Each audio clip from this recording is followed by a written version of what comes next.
Comcast Business get you ready for what's next. And he's brought to us by Landis Block. Create your very own jaw-dropping backyard paradise online at landispc.com. Shefty, we're still celebrating the Super Bowl a little bit, but now we're already turning our attention in the league that never sleeps. We just played audio from one of your coworkers and Jeremy Fowler about the vacant OC job and how he believes Kevin Patullo is the leading candidate and that it's because they might reward him the job. I don't like that terminology, Adam, rewarding somebody just because he's been around Sirianni for years. What should we call it then? Earned? Is he? Has he called? He's never called plays at the NFL level before. I have a Super Bowl team, right? So I kind of want what's best for the team. Have other NFL teams called about him? I mean, is he a hot name, a hot commodity? I mean, they were in the middle of the playoff run, but I don't recall him getting any interviews. No, he did. Yeah, he did. Yeah. That's what scares us. Right. So he's just getting it because he's literally the friendship with Sirianni. Well, it's the right place at the right time, and their playoff run lasted late, and coaches got jobs, and they're late into the hiring cycle, and the combine is next week, and sometimes you do it special. You know what I would do, and this is I'm sure they won't do this, but I would. Why do they have to fill the position in February? Why can't this go till April? Why do you need it? By the way, if Kevin Patullo is worthy of that job and then he can get the job in March or April. What's the rush? Jim Groh, Brian Johnson. Last two times the Eagles have been to the Super Bowl, those are the guys after their offensive coordinator left that were promoted into the position. And both guys unproven. Both guys, with ties to the organization and everything, and both it was a failure. I don't want to see them do it. I don't want to see them do a trifecta. Well, back to my point again. If Kevin Patullo is worthy of the job, I have zero issues with that. But why not make this a thorough, meticulous process? Now, if they just go hire him, first of all, I don't think the rules allow them to just go hire him to begin with. Okay, I don't think that's the case. Yeah, I know that they have interviews set up this week for other candidates. Okay. Yep. Okay, good. That's great. Again, I think I go outside the box a little bit. Now you're looking, it's a tough job to fill. It's a demanding job, but I would think it's a highly desirable job. I mean, maybe there's some great offensive coordinator at the college level that it would be unfortunate for him to abandon his program, but all of a sudden he'd be willing to do it. Why would you not sit down and talk to him or some other people out there? I don't know. I mean, again, I'm not rushing to fill that job. Well, right, because like you said, Patullo's already here, so it's not like he's going anywhere. Yeah, and it's not like they need the offensive coordinator to call a game next week, right? I mean, what do they need that guy to do right now? Yeah, An all-season program doesn't start till April. They're not on the field till later that month. What's the rush? What we've had on our agenda all week long is the amount of national media that all along, by the way, the majority of national media on those panels where they pick playoff games, picked against the Eagles the majority of the time, against the Packers, against the Rams, against the Commodes, and then against the Chiefs.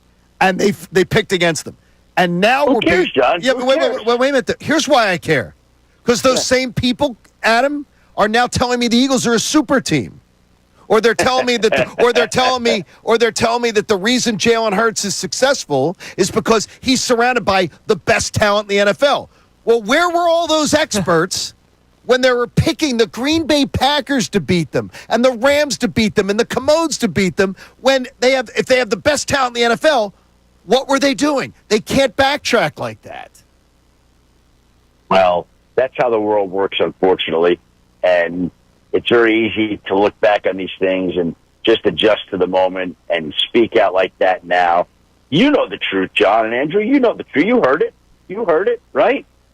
So that's all that matters. Who cares what they say? Who cares if they think the Eagles are a superpower? You know what?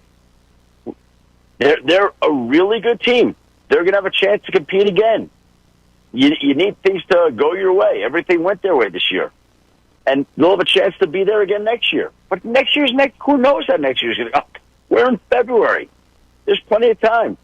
there's still magic to conduct on that roster in the offseason. They're going to lose some free agents. We know that. It's not going to be the same roster. That's what the offseason is all about. But they're still going to be damn good. Damn right, Shefty. Now, speaking of free agents, obviously Zach Bond, a name that we're keeping an eye on, Milton Williams, Josh Sweat, who I think we all believe will get paid somewhere else.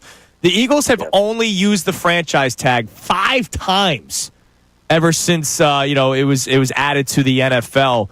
Do you believe they continue to go with the trend where they don't tag somebody, or do you think they try to tag one of these players that could be looking for a big payday elsewhere?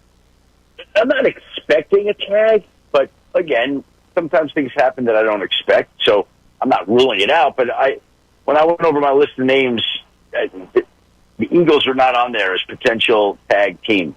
Now, as they're going through meetings, as they assess the market, as it begins to unfold in Indianapolis, and they have until, I think it's Tuesday, March 4th, to make a decision. Should they shift their thinking, and could they wind up using it? Yeah.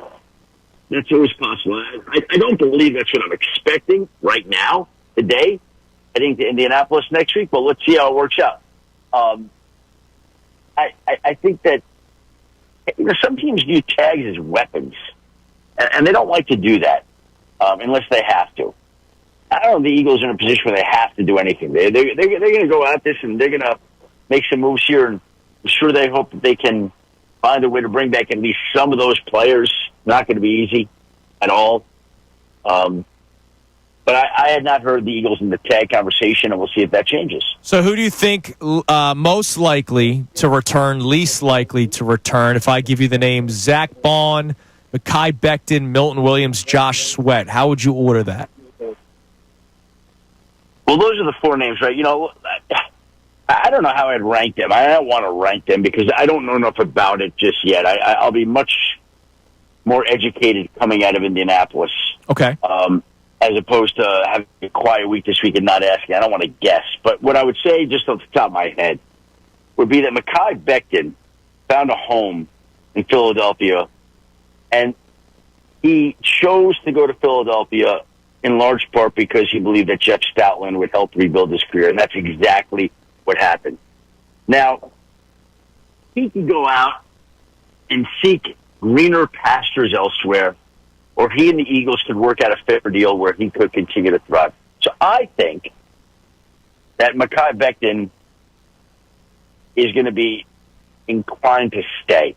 That's just my gut instinct. Now, could there be a team out there that throws silly money at him that makes it a moot point and changes? Absolutely. That's what free agency is about. But I think he's smart enough after what he went through in New York and what he went through in Philadelphia this year to recognize, you know what? This was pretty good. I'm in a great spot on a great line with a great coach. Let's continue this. And I might not get quite as much as I would in another city, but it's going to be more valuable and beneficial for me to be here. So I think there's a real chance that he winds up staying. We did a study. Milton Williams, go on. Yeah.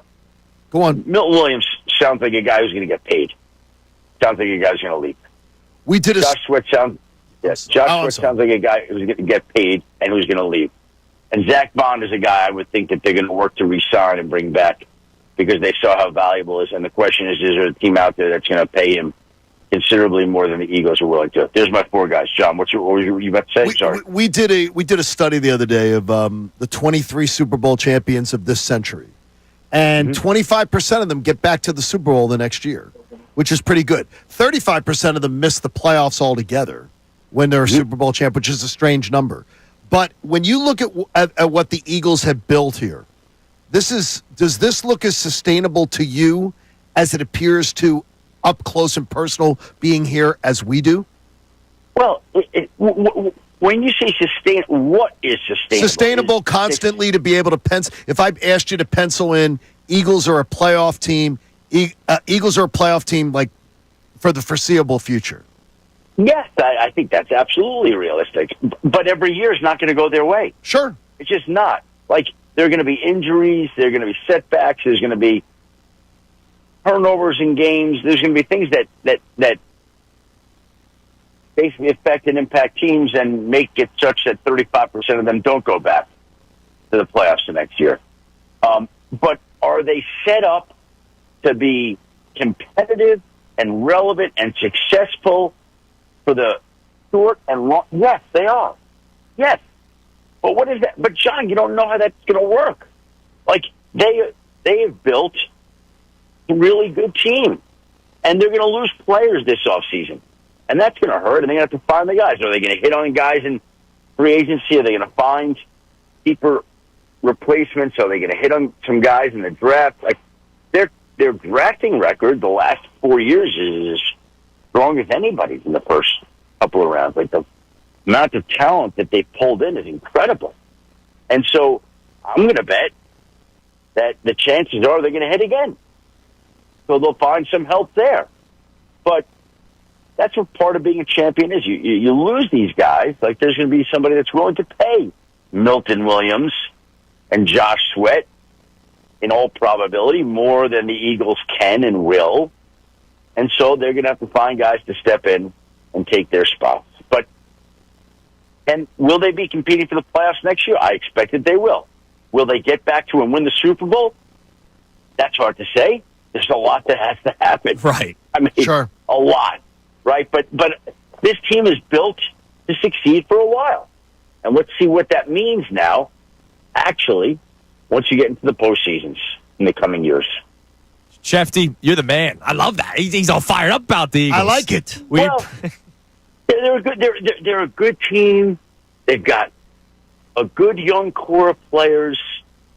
You know, the quarterback wins. Like, why would you not like them? Right? It doesn't mean they're going to the. But there aren't many teams that you look at. You say, boy, I'm really worried about that team next year. Really, like, who in that? Like, again, we're back to what we always talk. J.D. Daniels is good enough to be able to unseat them. Doesn't mean he will, but that was the first year that Dan Quinn and their general manager Adam Peters took over the roster, and the roster itself is average. The quarterback is extraordinary. So now they're going to build on that roster, and they're going to help the extraordinary quarterback, and that's going to make Washington that much more formidable. They got like 23 guys they have to either bring back or renegotiate. Yeah. It's going to be tough. They'll be busy, and I don't think you're worried about Dallas, and I don't think you're worried about the Giants. So there we are. There we go. Shefty, we appreciate it, man. Adam. As always, enjoy some time off. I know you don't have much of it. Franchise tag opened up yesterday. Next week. Yeah, exactly. So we appreciate it as always, and enjoy your time off until you're back to work. Thank you, guys. I appreciate it. We'll be in Indy next week when we talk. Next Wednesday morning. Yeah. The Underwear Olympics. Yep. There it is. Can't wait, Shefty. Yeah. That's amazing that you're Indianapolis, and then free agency starts essentially the 10th. March 10th. Yeah, Monday, March 10th. So, like, that's not far away. Nope, not at all, Shefty. We appreciate the time as always, man. We'll talk to you next week. Thanks, guys. Have a great week. There he is, Adam Schefter on the Comcast Business Hotline. Hey, guys, it's Connor Thomas from Kincade and Salciunas. Thanks so much for checking out our most recent interview with ESPN NFL insider Adam Schefter. If you want more Shefty content, click up here and make sure you're subscribing to the 97.5 The Fanatic YouTube page for more great content.